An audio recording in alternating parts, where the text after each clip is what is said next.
Hey, what's up YouTube? Just want to make a video with my thoughts on the UFC versus 4 card. Wasn't a bad card at all. It was actually, I was pretty entertained the whole time. I was disappointed with the last two fights. I really wish I would have made a preliminary card. I'll run through the prelims real quick. I would have been 8 for 8 for the prelims. So I'm kind of, I'm kind of bummed I didn't make a prelim video. But yeah, everyone I said thought was going to win won. Charles Oliveira beat Nick Lenz. Really glad. Can't stand Nick Lenz. Hope that doesn't get overturned to a no contest. I guess there was a legal knee. I don't know. I still got to watch those fights. In an upset on there, I think Daniel Roberts, he lost to Rich Antonino, which a lot of people did not see coming. Of course, J-Lo won, and Joe Stevenson's getting cut by the UFC. Tyson Griffin got a win. Yeah. It's pretty good prelims. The prelims, it looked like there was a lot of finishes on there. Probably going to watch some of those fights. But yeah, let's just get into the main card. Matt Mitrione defeats Christian Morecraft KO.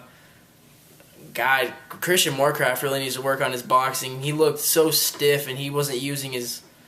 I know Matt Mitrione still has more reach than him, but he still does have an 80-inch reach, and it looked really stiff and it looked horrible to watch. He didn't attempt a takedown, and I was really surprised that he seemed comfortable getting destroyed on the feet because he looked terrible. It was really stiff boxing. It didn't look like he was really landing anything. Matt Mitrione did what he does, and he pretty much tore Christian apart with strikes. What's next for Matt Mitrione? I'd like to see Matt Mitrione versus Travis Browne. That could be pretty cool. And yeah, Matt Brown defeats John Howard. I was pretty happy to see Matt Brown win. I think I called John Howard winning, but Matt Brown really needed to win. He was like, I mean, there's a chance that John Howard could stay in the UFC, but there would have been no chance for Matt Brown staying in the UFC. So it's good to see Matt Brown get a win. The fight, a lot of people said was boring. I wasn't really bored watching this fight. I was kind of entertained. Matt Brown looked pretty good standing up. John Howard actually looked great the first round, and then he changed his whole game plan. It seemed like he was trying to take him down a lot, which I didn't understand because he looked fine standing. So John Howard might get cut. Hope not. John Howard's a cool guy. So yeah. Charlie Brenneman defeats Rick Story. That was really disappointing. I don't think it was fair to Rick Story. 3-week notice. He was told to fight Nate Marquardt. And when you take a fight with Nate Marquardt, I mean, former title challenger, when you throw out the best middleweights in the world, you're always throwing out Nate Marquardt's name. So I was really surprised that... like when that got, because you guys know I got cut, he got cut from the UFC. They replaced Charlie Brenneman with him. He defeated Jason High. I only know Jason High because I saw him fight in Dream once, and he didn't really have any notable wins. And yeah, he was just a much better wrestler than Rick Story. I was upset. I think Rick Story should have just bailed from the fight. They could have promoted Tyson Griffin and Manny Gamburian to the main card and just took Rick Story off the card completely. I wouldn't have mind seeing 2 prelim fights on the main card. And Rick Story, he just lost all his momentum. He'll be back, of course, but I mean, you're running a 6-fight win streak and then you just lose to someone that most people have never even heard of. That must be terrible. He could have been overtrained. I think he'll be back. He looked good the first round, but after he couldn't really do anything on his back. And what's next for Charlie Brenneman? I have no idea. He was a no-name. He kind of just came out of nowhere right now.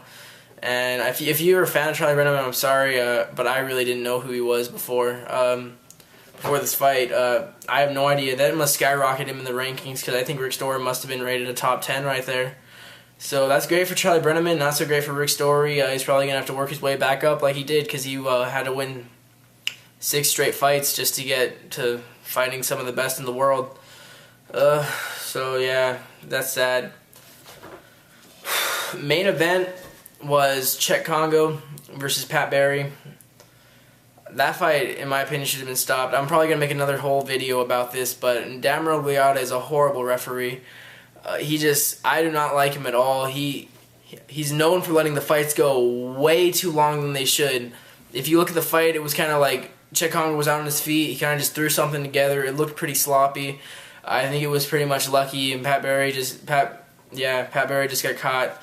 I was really disappointed in it. I wasn't expecting that at all. I loved Pat Barry. My voice was squeaking and shit. I was yelling like crazy. I really wanted him to win. And then just to see all this happen, Damaro Liotta stop it. I mean, when you get hit, like dropped twice like that, I can really understand the fight getting stopped. I don't like Damaro Liotta as a referee. He did it. He gives every possible chance for you to get hurt, and I mean, if you don't believe me, you can watch the Frank Mir Shane Carwin fight. That could have been stopped like a minute before it did get stopped. That was terrible.